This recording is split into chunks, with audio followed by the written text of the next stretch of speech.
may tutulong na po sa atin sa paghahanap. Sino?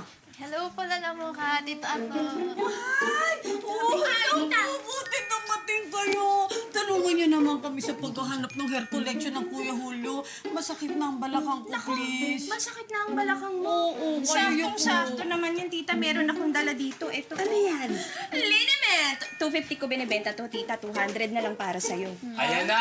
Tita mo, kawak ang padala dyan. Kasi sinasabi ko na eh, yung punta mo rito, hindi pagtulong yan. Gusto mo na naman magnegosyo, gusto mong bentahan si tita mo ka.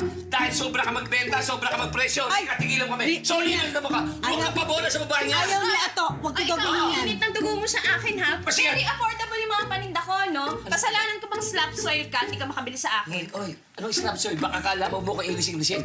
Alam ko yung mga paninda mo, nakikita ko yan. Madalas ko makita yan sa offline. Tigilan mo ko. Ang baba ng presyo offline yan. Online yun! Ato, online. Iniba? Oh, ini ba?